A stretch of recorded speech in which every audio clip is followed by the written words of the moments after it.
This week on Dr. Drew After Dark. Well, I'm not doing dabs. I know. That's good. Don't do dabs. You got it. Here's a weird dick problem for you guys to help me solve. Anything I can do to increase my load size? How many times have we had this question? You're not worried about the health consequence? I will quit eventually, but... Give us a date. Nah. Here's the weird dick problem you're going to help me with. I'm a 20-year-old male, and my dick is pretty fucked up.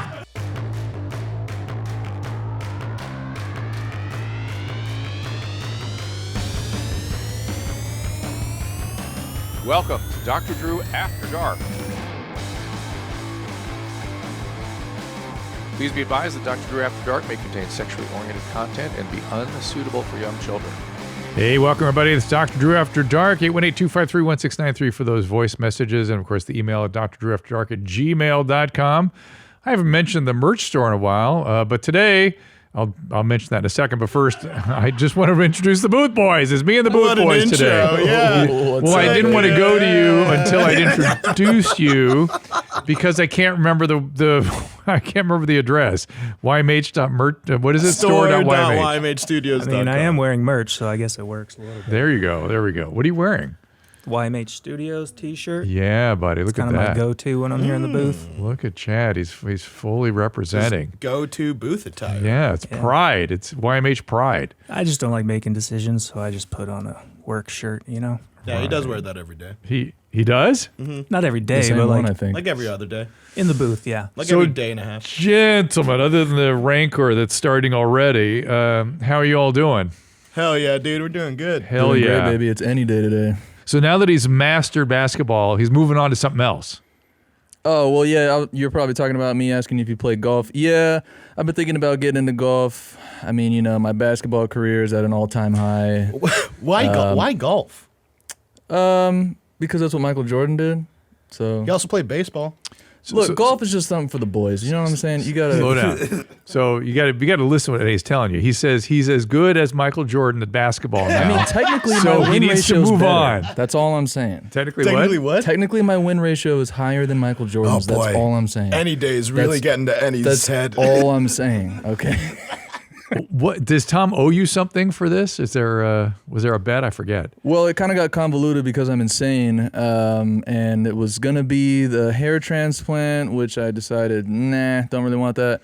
And it was gonna be, and we're flying Ryan out to Vegas. He's gonna be my assistant, as he calls it, my bitch, And bankroll you. and bankroll me. Wow. Yeah, that's right. You we're do gonna that? We're gonna go on a little trip. That's right. And if you want to bring like one of your friends that also likes to gamble, I mean, I think that's up to you. But When are you guys gonna do this? This should be awesome. Soon. I Why think. did you do it coincide with the Skank Fest? And I'm gonna go to this. I'm gonna be part of the Skank Fest, and we'll all go out there and we'll do some pods. We'll be with the Skanks. I mean, I don't think they want me on the pod. I'm just saying it could be a whole thing. But yeah, I mean, we're gonna do that. I think my first stop, I'm probably gonna have him just get my rebounds. We're gonna go play basketball for a little bit. It makes me think, that Just shacking balls. Ellis Mania's in Vegas, Skank Fest is in Vegas. There needs to be a YMH Fest in Vegas. Some sort of Nadab, you should spearhead this. You got it. All right, well, done and done. Let me. There's a lot of stuff I want to get into today. Let me take a couple calls. Start out with some very interesting stuff out here. This is Aaron. Hey, Aaron, what's going on? Oh, Dr. Drew, no way. So I was just wondering, what are there like environmental factors or psychological factors that would maybe give us a particular laugh? I mean, we've talked about, Annie and I have sort of zeroed in on certain vocal qualities and women and certain sexual response things, but that's the only thing I'm aware of. Is that what you mean? Well, I was wondering if we could go into how Nadav's iconic laugh came to be. Nadav, do you care to share with us? Is there Well, some yeah, story here? I found how things, that were funny, and then I started laughing. And then that's how my laugh came to be. What kind of? It's pretty fascinating, Aaron. Is there something Yeah. is there something more you thought you'd find there? Well, I guess not. I just, I have noticed. I'll tell you what though. I have noticed that Nadav, how old are you now? 34. Yeah, I would say people from about 26 to 34 have, and I've seen this sort of happen sort of a little weirdly generationally, are more likely to laugh loud. Like, have you noticed this amongst your peers? And then people 45 don't do this, and people 55 certainly don't, and people 15 don't do it. But around your peer age, and just this particular generation, laughter is sort of a public event. It's not done under your breath. It's done out in the open. Is that anybody? No, just me? I don't know what you're saying, and I don't know what you mean. That laughter is louder.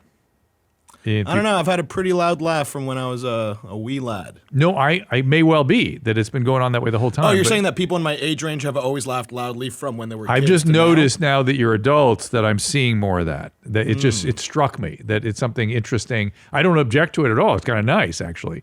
But you're welcome. It just kind of jumped out at me. You would think you'd see it more in like the Gen Z kind of social media generation. It's something around we haven't seen 30, them grow up or yet. 30 to 34 particularly. Just maybe it's more, comedy has been more a thing in this for your age group. You remember comedy has become a very, it's very much the way rock music was back when I was young. It has a cultural presence that is like it's never had before. I mean, comedy's always been around, but its importance has elevated, I think.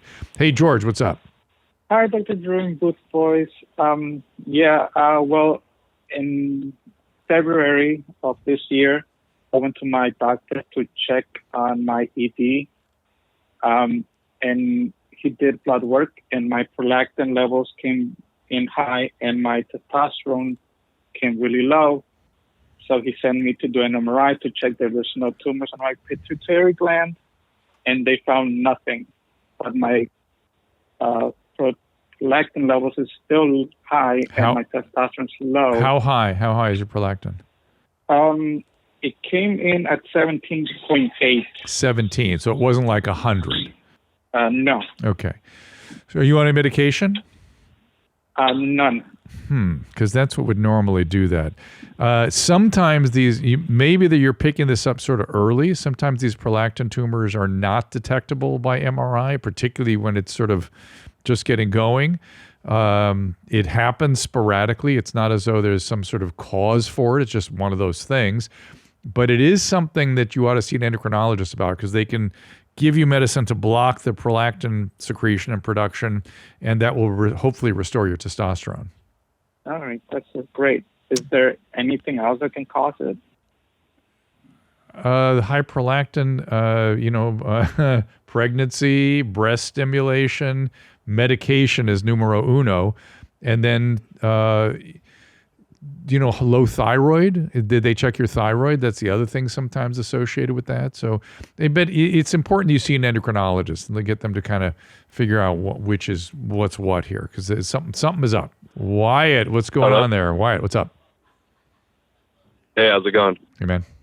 Go ahead. So, I just recently got my testosterone levels checked, and I'm 19, and they're at 170 right now. Mm-hmm.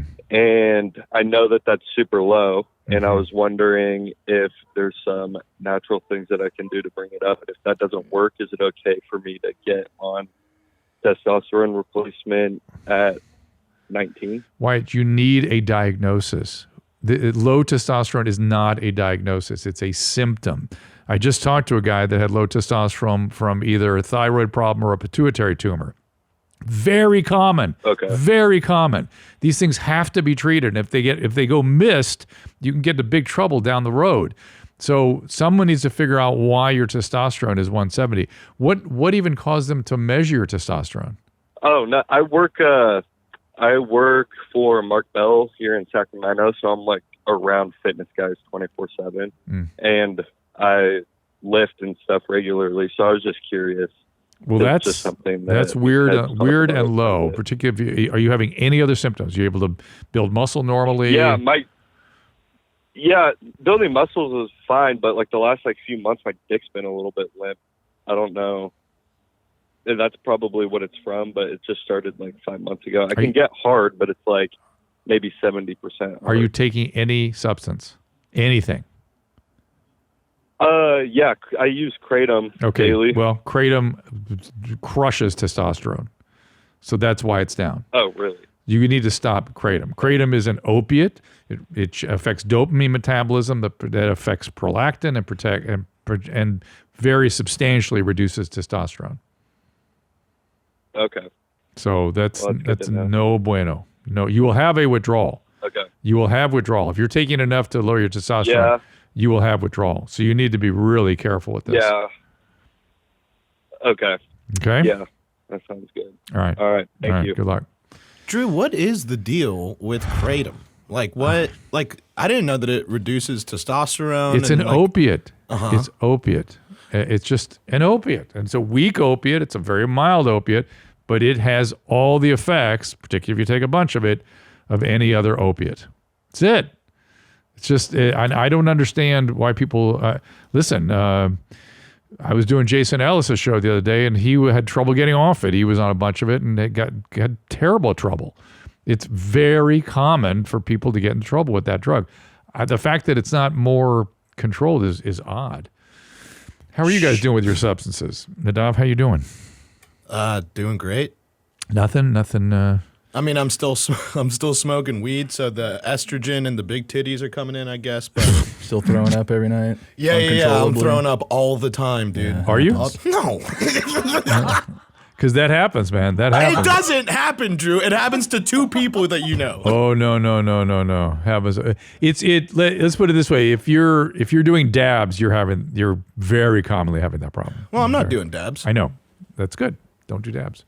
You got it. So, here's a weird dick problem for you guys to help me solve. Oh, I should let you know too. By the way, Yeah. it's confirmed. Cigarette addiction is complete cap. I'm off it. No Cap. more cigarettes. That is cap. Yeah. How deep in did you get? It was like 3 months or so. Easiest fucking decision of my life. How much I were you gave- smoking at a time? I ended up doing around 4 or 5 a day. Like I wasn't doing a pack, but you know, it was just because I didn't have the time. I think like, It I'm wasn't too busy 3 for it. months. It was like a month. It was definitely more than 2. It was definitely more than 2. On the cusp of 2. I understand that you'd be upset though because you're still addicted to cigarettes and you're saying that, but it's just look, man, you Yeah. can stop today. I mean, I'm not gonna lie. could. I do kind of side with Annie. Like, I was a longtime cigarette smoker, Yeah. and then one day I was just like, the Texas heat is what got me to realize that I'm not addicted to cigarettes, and that you can't be addicted to cigarettes because it's just like it's too hot and gross to smoke outside. Yeah. And then I was just like, yeah, I'm good because it's cap. because it's cap. Yeah, It's not cap. it it's is cap. cap. Chad. You have to want to quit. cap, Chad. That's true. You do, and you Yeah. should, and you sound like you do, don't you? You don't want to quit? Not currently, no. Oh, How come? That's not what you yeah. said before. What? How come? Well, Chad? yeah, I go through cycles, of course, but no, I enjoy it. When was the last time you tried to quit smoking? I quit actually before I moved to New York. I quit for a while. So to Annie's point though, you have to commit yourself. I mean, you have to be clear. You have to have intention. Like, I'm going to stop. And if you have intention, it doesn't make it a lot easier, but it makes it possible, right? Right. I mean, it's hard for some people. It's weird how all three of you each have a different relationship with it, right? I mean, Well, I think Annie- me and Annie have a pretty similar relationship. I think well, Chad's Annie the didn't really get admin. addicted, he's and the then it was no only problem to He's stop. addicted to Nadav, you were cigarettes. probably addicted, but then you were able to stop once you decided to. And Chad's just in. Well, I've quit several times throughout my life, Right. but I do enjoy it. I like a reason to get away from people for 5 minutes, you know, and I also like the social aspect that's of an it. attack on YouTube, by the way. It is Oh, I indeed. heard it. Yeah, it's Well, you know, he could also go outside for 5 minutes and not just go smoke. stand out there. Do whatever you want Yeah, in this hot, gross Go heat. breathe some fresh air. You know? Just taking my break from you guys. You're not worried about the health consequence. I'm sure when I think about it, I do, but no, When was the last time you thought about it? just now. So you're saying you want to quit? I will quit eventually, but Give us a date. nah, I'm good. Here's the weird dick problem you're going to help me with. I'm a 20-year-old male, and my dick is pretty fucked up. I have hair up gay. the length. That's Annie's response to everything. gayer. Everything is, have you tried a penis? I have hair Definitely up gay. I have hair up the length of my penis, which I often shave and or wax, which isn't a big deal. Waxing your penis sounds like a big deal. But I also have a piece of skin about 1/8 of an inch wide, which connects the head of my penis to the shaft. Is he talking about the frenulum? I think he is. I'm unbothered by these issues, but I'm curious to why I have that weird piece of skin that's probably left over from circumcision way back when. Did the doctors fuck up when they circumcised me? Sorta. Or did God just throw me this weird dick as punishment for my actions in a past life? Yeah, have you heard of people with the sort of palm tree dick with his, the hair all the way up? Palm tree dick. I'm just saying, It sounds fire, though. It sounds fire? Yeah, I want a palm tree dick. Really? It's You want fucking hair all the cool. way up? Fuck it, yeah. Wow, interesting. I mean, you can get rid of hair. Yeah, but So it's a he choice. has it torn off with wax. Yeah, Ugh. well, maybe just don't use wax. Yeah, Maybe who use the- like Manscaped or something. Yeah, but when you manscape it, there's going to be stubble. It's going to, be irritated, right? The length of your penis. Not with Manscaped. By the way, that Manscaped stuff is pretty cap. Well, Isn't cap good? Isn't that right? No. Cap is bad. No, Cap cap is is bad, bad. yeah. What's Sorry, good? Manscaped. Sus. Sorry, No. Manscaped. What's good? Capless, no cap. What's good? Good. Fire? Fire. It's fire. Banger. Yeah. I mean, they think of everything, all that equipment they give you. Everything is in there. And Manscaped it's just, has the total it's package. quiet. I do like Manscaped. It I use recharges, pretty it's regularly. I quiet. don't trust I- people that don't. I totally sign off on their products. Very, very good. All right, I'm going to talk to And Drew, I thought you figured out what cat meant. What happened? I went the other way. I had it reversed in my head. You I had it thought and I you had lost too. it. Well, when he said cigarettes or cap, I sort of converted that to good or something. In my head. Oh, no. So I said cigarette addiction is cat, meaning it's a lie. But it's okay, not. okay. It All is. Hydration is important. As a physician, I hate it when I have to pull out an IV pole, particularly when there are oral options like Liquid IV, the #1 powdered hydration brand in America, now available sugar-free. Years in the making. Hydration Multiplier Sugar-Free uses a proprietary zero-sugar hydration solution with no artificial sweeteners. With 3 times the electrolytes of the leading sports drink, plus 8 vitamins and nutrients for everyday wellness, Liquid IV hydrates 2 times faster than water alone. Keep your daily routine exciting with 3 new flavors: white peach, green grape, lemon lime. And look, we are Liquid IV advocates around here. We use them constantly. We give them to our friends. We love the convenient packaging. We love the flavor, but most importantly, the efficacy. It is hydration. Water's not enough.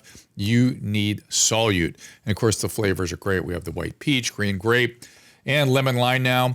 Get Liquid IV. 1 stick of Liquid IV and 16 ounces of water hydrates you twice as fast and more efficiently than water alone. You need more than water alone with this heat. My goodness.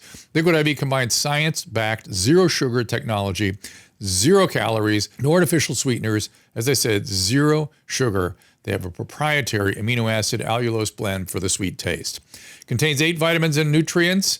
Everyday wellness is a goal for them, and with 3 times the electrolytes of leading sports drinks. To date, Liquid IV has donated over 39 million servings in over 50 countries around the world.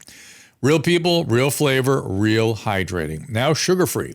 Grab your Liquid IV Hydration Multiplier sugar-free in bulk nationwide at Costco, or get 20% off when you go to liquidiv.com and use that code DRDREW, Dr. Drew, at checkout. Best way to learn a language is through immersion, living where that language is spoken natively and using it every day, of course, but it's not possible for everyone. Second best way to learn a language is Babbel. Thank you, Babbel. Susan, we just got back from France, and she did respectively thanks to Babbel. 1 in 5 Americans have learned a new language on their bucket list. If that's you, check it off this summer's list with Babbel, because with Babbel, you start speaking a new language in just 3 weeks. Instead of paying hundreds of dollars for a private tutor or fooling yourself with language apps that are little more than games, Babbel's quick 10-minute lessons are designed by over 150 language experts to help you start speaking a new language in as little as 3 weeks. If you want a live classroom experience from the comfort of your home, Babbel Live is for you. Babbel Live classes are available 7 days a week at all times of the day and taught by certified teachers so you can learn on your schedule. There's so much there at Babbel. It's easy to pick up on how to order food, ask for directions, speak to merchants without going into your language apps. Studies from Yale, Michigan State, and others continue to prove Babbel is better. For instance, one study found that using Babbel for 15 hours is equivalent to a full semester at college. Here's a special limited time deal for our listeners to get you started right now. Get 55% off your Babbel subscription, but this is only for our listeners. You go to babbel.com/dark. Okay, pay attention. Get 55% off babbel.com/dark. That is spelled BABBEL.com/dark, DARK. Rules and restrictions may apply. Richard, what's going on? Hey, how's it going, Drew? How you doing? Good. What's up? Okay, so I have this hernia that I've had for probably about 11 years now, and it's right next to my genitals. You know, it kind of looks like a third nut, and it's never caused me any pain. But I'm just wondering if that's something that I'm gonna have to live with for the rest of my life, or should I get it fixed, or what? So inguinal hernias, when men talk about hernias, that's what they're talking about. That spot where that's the canal, the testes descend down to get into the ball sack. That's where they come from, up where the ovaries are, and they descend down through that inguinal canal. And there's a sort of potential space there. And sometimes the ring, the inguinal ring, becomes patulous, and so things can push through. And bowel literally comes down that canal. So that's bowel sticking out there by your genitalia. The problem is the bowel can get stuck in there and can incarcerate and can become a surgical emergency. And with time, that hernia will pretty much get bigger. Now, do you have to go do surgery right now? No, not if you're comfortable and not having any symptoms whatsoever. But you almost certainly will have to do something eventually. And it can be done with a scope now. It's a same-day surgery. You go home the same day. Not that big a deal. Oh, really? Yeah. So for somebody without insurance, what does that run me? I don't know. What state are you in? Oh, Texas. Do they have any kind of, why don't you get some, Medicaid type insurance? Do you make too much money for that? You just haven't bought insurance, or what's the situation? I'm going to be honest with you. I've never really looked into it. you need to look into it. It's insane not to have health insurance. The distance. I know. Well, the three of the Booth boys are laughing their ass off, but health insurance is cap, right? It's fire. I know. Hey. But my question is, do you guys all have health insurance? Fuck yeah, dude. They do now. Yeah. So Chad, you could relate to what he's saying. Oh, I was uninsured for most of my life. And what was going on in your noggin then? What your brain? What were you thinking? Broke, you mean, right? What was going on in my wallet? It was what was going on. Yeah, when I was broke, for sure. Insurance is not it, because it's way too. It's like $300 a month or some shit. Yeah, it gets expensive. And like the deductible was like $6,000, so it's like I'm gonna pay $300 a month to. I still have to pay $6,000. Yeah, but the $6,000 is to prevent $600,000. If something right, terrible happens. I smoke and stuff, so I'm just like delusional. Just quit smoking. Well, I like the way you're laughing at yourself, Richard. But let's let that motivate you. It's silly. Yeah, well, what?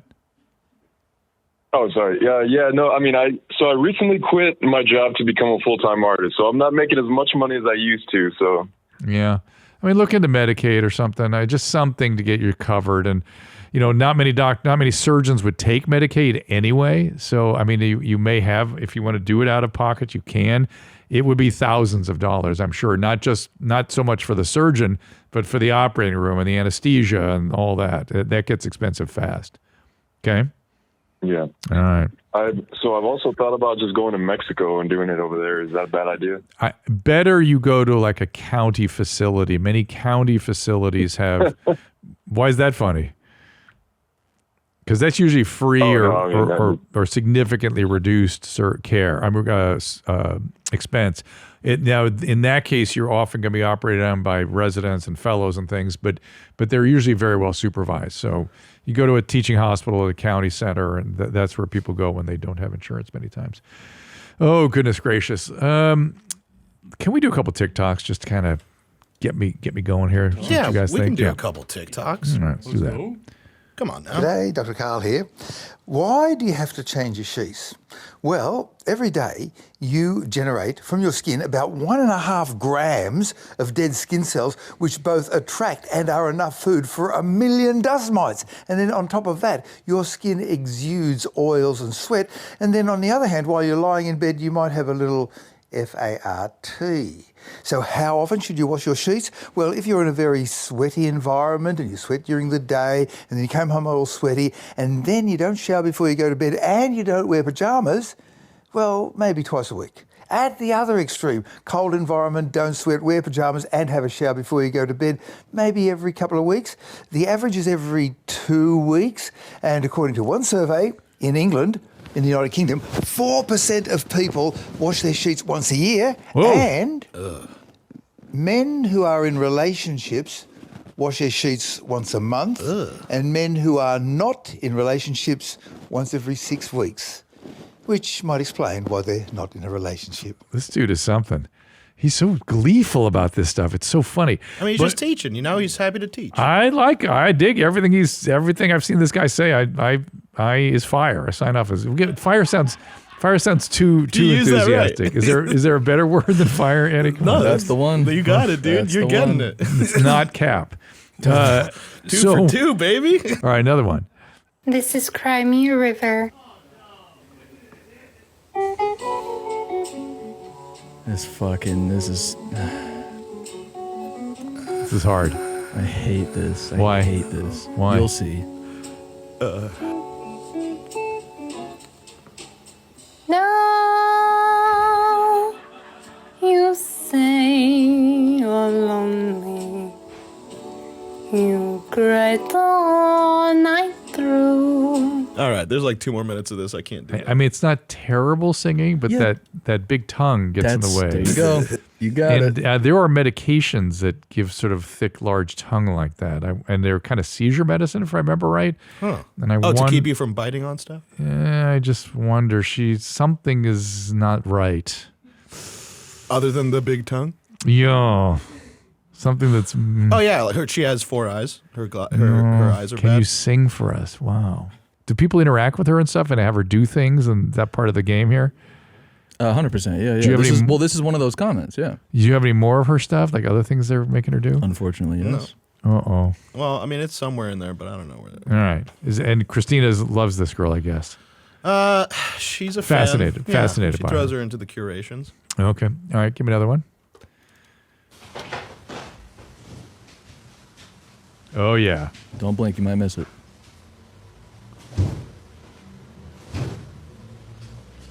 How about the sidekick? There it is. So fucking fast. Fuck. It's like me and Zolo at Muay Thai. You know what's comical is I was making fun of this somewhere and online, and Mike Catherwood came in and went, a guy can't kick. He's got a pretty good kick there. It's like, he knows what he's doing. He sure does. I don't want to be on the business end of those tootsies. But keep it. Don't put it on TikTok all the time. It's weird. Take a quick second to thank our sponsor for today's show, which is Sheath Underwear. Sheath makes the most comfortable boxers. If you're sick of boxers that are too loose or briefs that are too tight, Sheath is for you. They're the best. You get one pair and it's going to change your life. The most comfortable boxer briefs you'll ever wear. Stretchy fabric is made with moisture-wicking technology. Soft, keeps everything cool. Sheath is particularly useful during these summer months and while working out. The most unique thing about Sheath is that dual pouch, right? I was a little skeptical about that pouch, but I use it now, and if you're not into that idea, you don't have to use it. You can just wear them like a regular pair of underwear. They will be the most comfortable pair of boxer briefs you have ever worn. Plus, they have brand new materials like bamboo and mesh for even more cooling.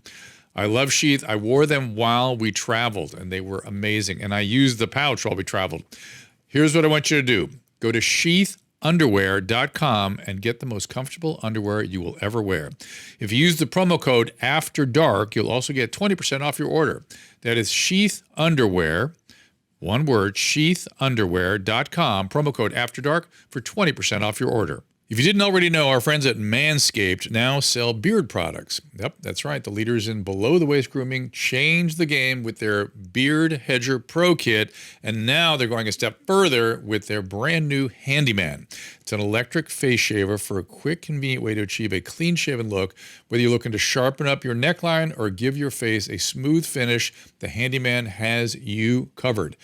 Go to manscaped.com, use code AFTERDARK for 20% off and free shipping. I love Manscaped products because they think of everything. Trust me, they are the highest quality and they're exactly what you want. It's a juggernaut for fixing faces. First off, this cordless trimmer has a rotary wheel that gives you 20 hair cutting lengths, all with one guard. So no more messy drawers full of extra add-ons or, hair going everywhere. That's right, face grooming doesn't need to be hard. Get 20 different beard lengths in just one guard. The Beard Hedger is a high-tech piece of art in a travel-size package with long-lasting battery, universal charging, strong motor, and like everything at Manscaped, it charges quickly, lasts a long time. you're going to be happy. They think of everything. Your face is your first impression, and your beard is often an important accessory.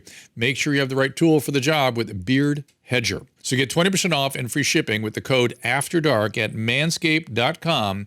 That is 20% off with free shipping at manscaped.com, and use that code AFTERDARK. All right. Take a couple more calls here. Let's see what's going on here. Well, this is interesting. Maybe. Christian, what's going on? Hello? Hi, Christian. Oh, hey, Dr. Drew. Hey, man. Well, for starters, I'm looking for hot black guys who love to fucking fuck good. But on a second thought, I got my gallbladder removed about 6 months ago.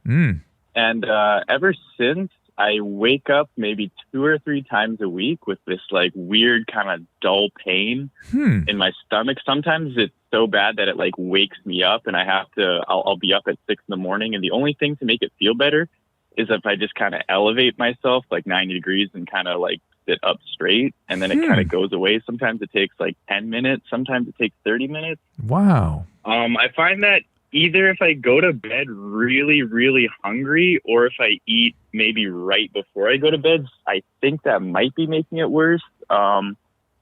It's usually like, it happens. I only really drink like once a week, and usually it happens that time, but I think that might be because I'm going to bed hungry, but I wouldn't be surprised if the alcohol has something to do with it as well. Yeah, no, I live in Montreal where there's no doctors, so you're my best hope, Dr. Drew and Dr. Drew. A city the size of Montreal has no doctors. That's odd, but okay. Yeah, well, it's really weird. There's lots of like to get a family physician here. It's almost impossible. So you kind of have to go through like the public system, and it's hard to see the same doctor twice. Interesting, and so it's also odd. You sound like a young guy. It's odd that you'd have your gallbladder out at such a young age. What happened? So I'm 25, and I was actually diagnosed with pancreatitis when I was 18 after just like a massive binge, like a massive bender in Mexico. But I was hospitalized. I went through kind of the same process, and it was only acute pancreatitis. So I essentially just stopped drinking for a year, and then ever since I was like really into drinking when I was 18, but I've definitely like calmed it down since. Like I said, I maybe like binge once a week, but I don't really drink that much. But I got pancreatitis again when I was 6 months ago, when I was 24 at the time. And I thought it was like, oh shit, I got pancreatitis. And I had like 3 drinks the night before. And it was pancreatitis, but it was actually caused by the gallstone, like the gallstones. So I was in the hospital for 3 days. They just told me they were going to get rid of the gallbladder, and here I am. So you had gallstone pancreatitis. Oh boy. So the problem here, pancreatitis can be life-threatening. And each time you have an episode, the more likely it is to go into something serious. You can get septic. Your pancreas can turn into a phlegmon. You can go into chronic pancreatitis. My fear is one of a couple of things. One is that I'm not sure if they got that right diagnostically. It sounds like you're still having sort of, that may be pancreatic pain you're having. It sort of kind of sounds like it. And if any alcohol is stimulating it, sometimes alcoholic pancreatitis can become somewhat chronic, and in that case, alcohol will stimulate it. So you may be going into the chronic phase of pancreatitis, or there may be some stones left behind in the common bile duct or something, or they were wrong in the first place, and whatever caused your pancreatitis was not gallstones and is still causing some recurrent pancreatitis. But whatever it is, man, you got to get this worked up. You got to get this more properly, thoughtfully, carefully worked up. I think it's worth mentioning. Sorry, go on. Just thoughtfully and carefully worked up, because as you agreed and I was saying, it can get quite serious. Okay, well, I think it's worth mentioning that, like, I'm very familiar with what pancreatitis feels like. It radiates to the back, and you kind of feel it, like, all throughout your lower system. Typically. This one, it's like, straight up just like a tummy ache. It doesn't really radiate. It's got, like, a very specific spot to it. And it, like, I had, like, another mild pancreatitis attack, and, like, I couldn't eat for a day, but after this, I could literally eat as soon as my stomach felt better. And, it's just that what I worry about. I understand what you're saying, and you're not wrong. You're correct, but sometimes chronic pancreatitis has a different quality to it. And so you may be getting acute on chronic, or, I mean, after surgery, you can get strictures that cause bowel obstruction. Maybe this is intermittent small bowel obstruction. Whatever it is, these are all things that are not good and need to be properly worked up, okay? Yeah. Yeah, it needs to be looked at. This is not, none of this, everything I'm thinking of has potential to be a problem. At least these things need to be ruled out by somebody thoughtful, careful, because they can be, all this stuff can be quite serious. So, all right, my friend, get some, and by the way, you should, if you can get to a gastroenterologist, I mean, I know the system there is cumbersome, but you need to see a gastroenterologist. That's for sure what needs to happen. Do you guys know what epididymitis is? Epididymitis. Isn't that when cum goes into your liver? No. Your liver? Kidneys? Look up epididymitis. Let's show everybody this. So the epididymis sits on top of the testes, right? This is clogged nuts. Kind of. Let's see if you can see a picture of it. Yeah, see that? That's a good picture right there. So see that little worm-like, that pink thing on top? Super clogged nuts. What are you calling them? Super clogged nuts. Is that worms in your nuts? You get worms in your nuts. No, that's where the cum comes from. Epididymis is sort of where the cum comes through. It's where the sperm is kind of processed, and then it goes up that blue tube, and then it gets put together with the cum. Make sense? There's no cum in this part of your body. Period. Right. All right. But you're saying that there's worms in there. I'm saying that those worms are these. There's a lot of tubes in those worms, and that's where your sperm is processed a little bit, and they can get clogged up, they can get inflamed, they can get infected, and then it's called epididymitis. And Gavin has been dealing with that. Gavin, what's up, man? What an intro. Hey, what's up, Drew? It's happening. Yeah, buddy. So I had what? Sorry. Go ahead. You have. Oh God, I can't pronounce it. Epididymitis. Yeah, I had that, and my doctor gave me some like just really strong anti-inflammatories, and it went away for about a month ago, and I've just been like, my balls just feel really tight all the time, like most of the time now. Like uncomfortable, I don't know if that's flavor. So, there's a couple things. They usually, when people get epididymitis, they'll give them an anti-inflammatory, but also an antibiotic. And so the fact that you didn't take an antibiotic, kind of like, there's something more to be done here. And on top of that, I wonder if they got the diagnosis correct, because sometimes a torsion of the testes can get misdiagnosed as a epididymitis or other things going on in the testes that can kind of look like epididymitis, but it may not be that. So what I would suggest, since you're still having symptoms, is go see a urologist, get it properly assessed. He or she will probably give you some antibiotics and another course of anti-inflammatories. And sometimes, with epididymitis, the prostate gets involved. You get prostate inflammation. So it's once it happens, it tends to happen again. So it's a mess. Good times. Did you have a infection or something? I had no infection at all. I felt a lump, and I thought it was like testicular cancer, which he was pretty quick to say it wasn't that. Yeah. So that was good, but he only checked. I mean, I was in there for like 4 minutes. Yeah. 5 minutes. Yeah. A urologist would be a good idea. It's usually epididymitis kind of hurts and you're having some pain. I wonder if the other thing this could have been is like a spermatocele or a cystocele or something, and they cause irritation and, like you're saying, tightness in the testes. It just diagnostically not all hanging together for me. So I would see a specialist in that area. You guys ever had to see a urologist? Had to, like should. Oh, tell me. I'm just wondering if the question is that we should or have, because the answer is no, I have not. Well, did you feel compelled to see one at one time? Did you think like, No. That's cap. That was 3 for 3, baby.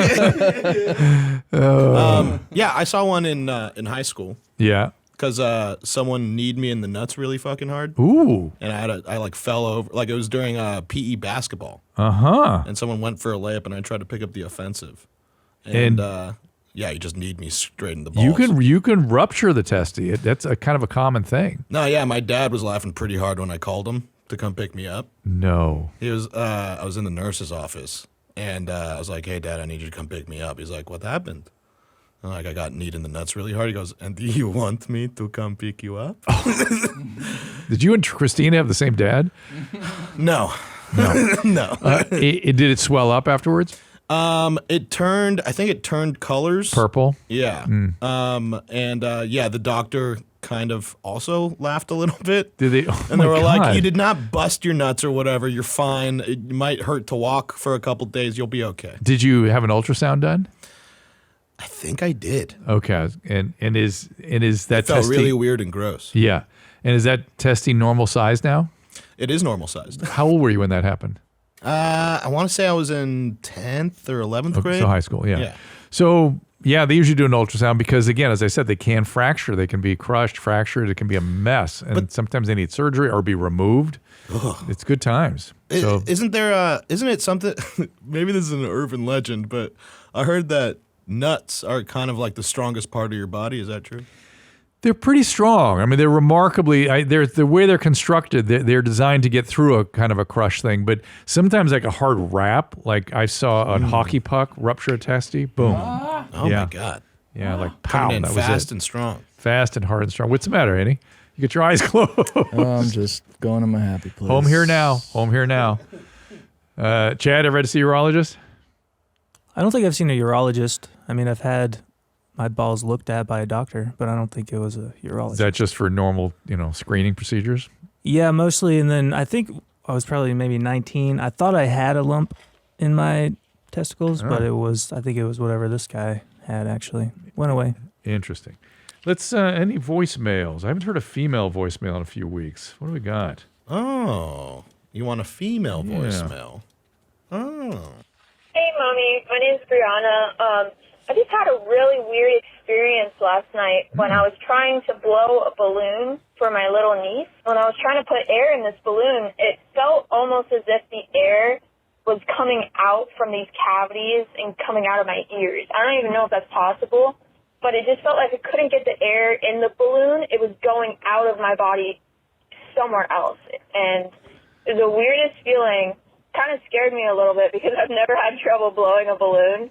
But just wondering if you have any idea what that could have been and if I should be concerned. Thanks, Mommy. Pull my jeans up real tight. See ya. Pull my jeans up real tight. Keep them high and tight, you mean? She has an interesting way of speaking. Honey, from now on, say blow up a balloon, not blow a balloon. Just strikes the ear strangely. Whenever you blow up a balloon. Yeah, blowing up a balloon, not blowing a balloon.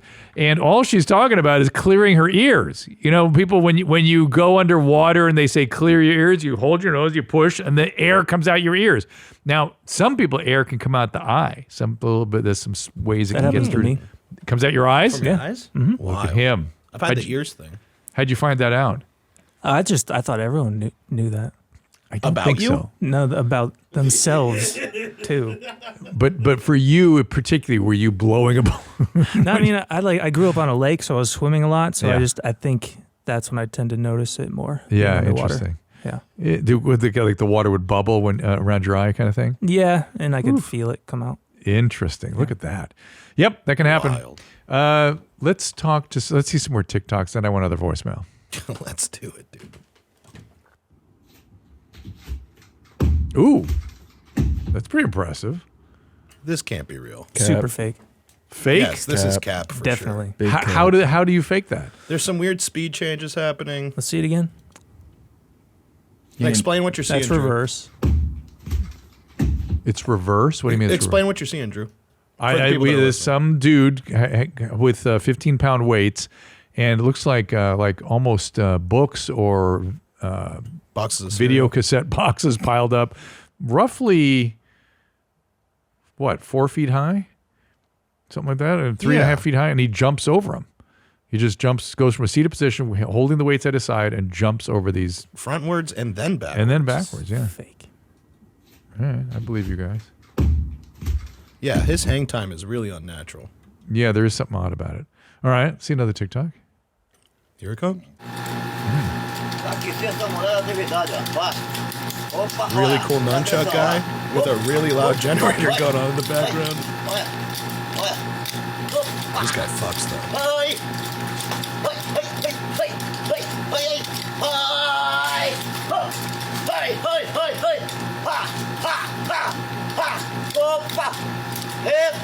He's just as fast as that kicking man. Do you guys have the same feelings about That's a this huge guy? thumb. Did you see that thumb? He shouldn't be handling something like that. Like any second, he's going to make a mistake. He's a pro. Yeah. He's doing killing great. it. What He are you is talking killing about? it, but I feel like I'm not sure he should be doing it. Just he feels like Because like, he's too good at it, too and he needs old. to save. He's too old, and the slightest little thing, he's going to bash his head in. There he is. Now hold on. Yeah. What's up with that thumb though? He's showing you what? It's normal thumb. It's not a big thumb. Yeah, a little big, but it's all right. It's normal. All right. It's okay. All right.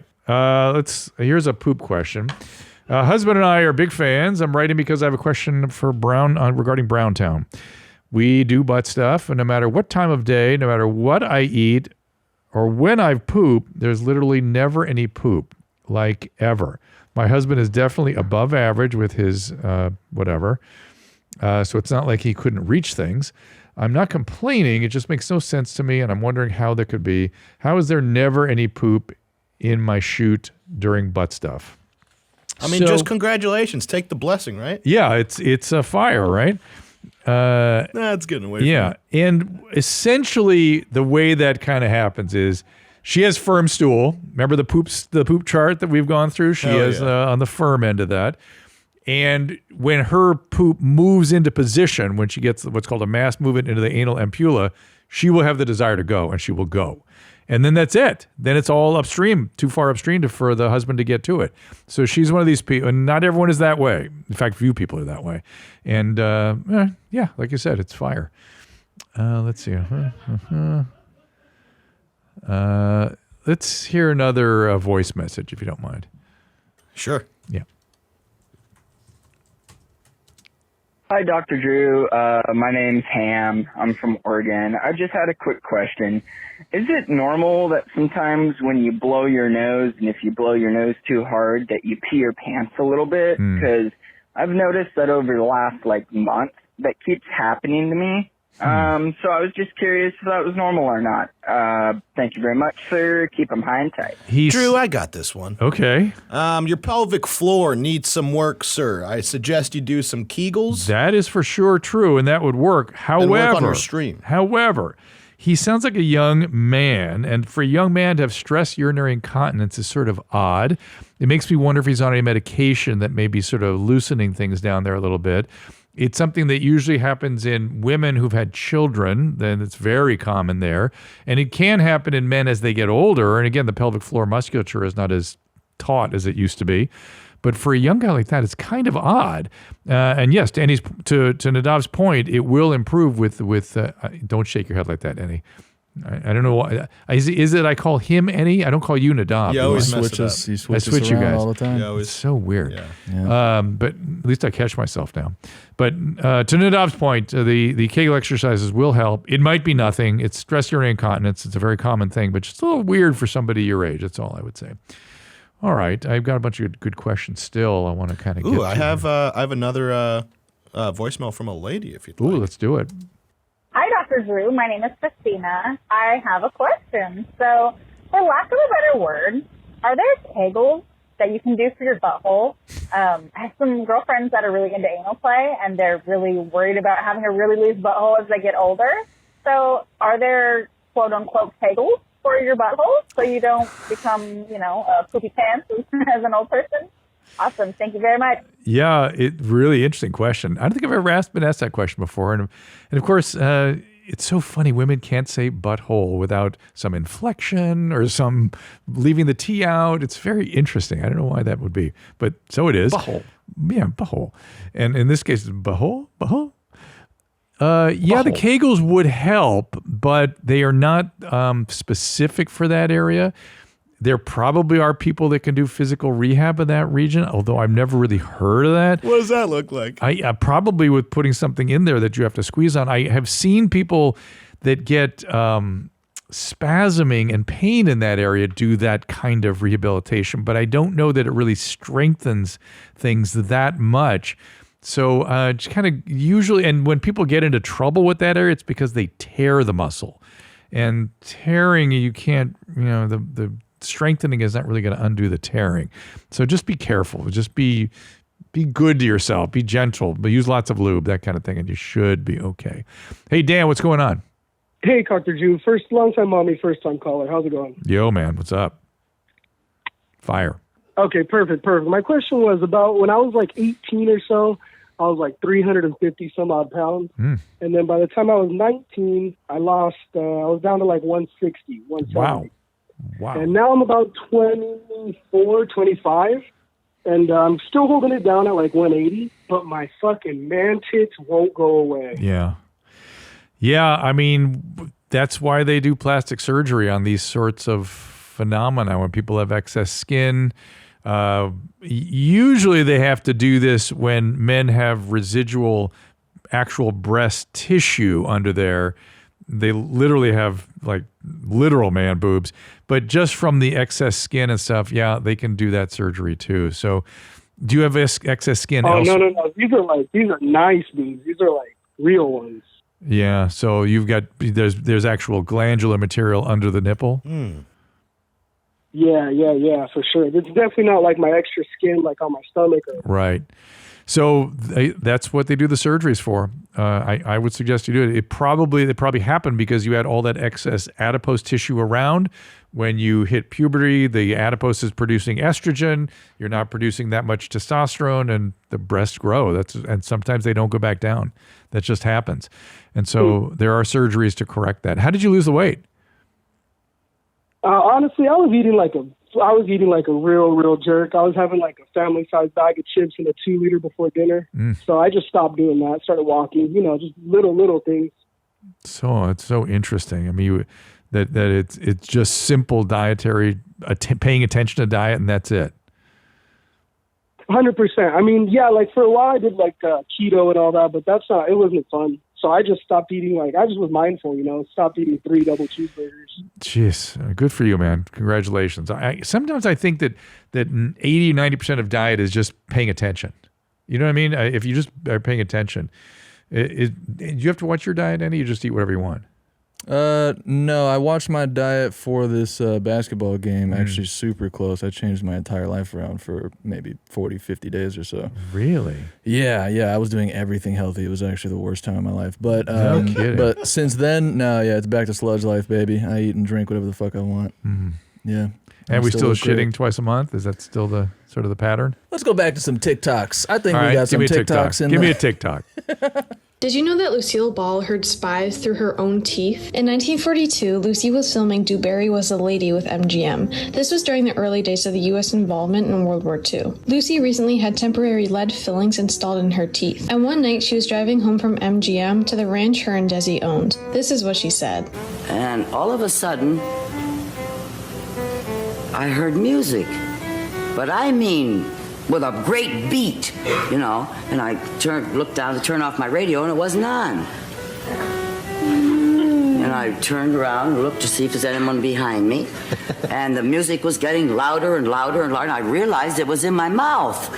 The next day, Lucy told the story to Buster Keaton at the studio. He casually told her that she was picking up radio broadcasts through her fillings. Nothing more happened for about a week, until she took another route home from MGM. As I went by there, I heard, and I'm picking it up with my teeth. You mean? Yes. And I stopped the car. Then I looked around, in the Morse code, like. And I backed the car up, and it got stronger and stronger, and I kept on backing it up until it really got strong, and my whole jaw was vibrating, like this. And then I got the hell out of there. I went boom, like this, because it was very late. And I couldn't wait to get back to MGM the next morning and tell the security office, and they found an underground Japanese transmitting radio station. That is crazy. That is crazy. But Lucy is the hero that we I know. want or She's deserve, the hero after all this. Weird, everybody. I don't think again, I don't quite understand. It makes sense to me that something pulsing could get picked up. I don't understand how music could get picked up. What's the matter, Eddie? No? The dove. Nothing's the matter. You all right? We're all good. Nothing Heads matters. down, We're all man. good in here. I just had a little fumble on my I could not see my tongue through my teeth. She's a hero. Sometimes you swing, sometimes you miss, Drew. Me? No. But just everybody. All right. Fair enough. Hey, here's a voicemail. All right, let's do it. Let's do it. Hey, Dr. Monty, this is Sean. I have a question about the incidence of neurological issues due to drug use. So obviously, like with psychedelics, it's more likely to happen. And then depending on the use of the drug, that affects it.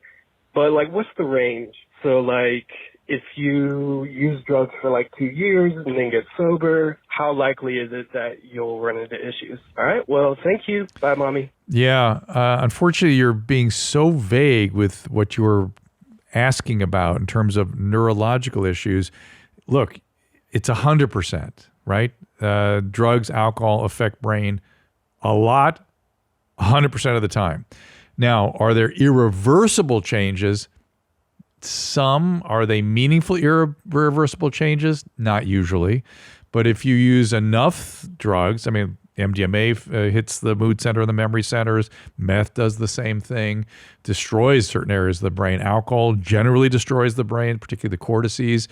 There can be strokes. There can be just so many different neurological manifestations of all these things. I mean, if you're shooting drugs, that has a whole other set of potential complications associated with it. So yeah, neurological manifestations of drug and alcohol use are protean and common.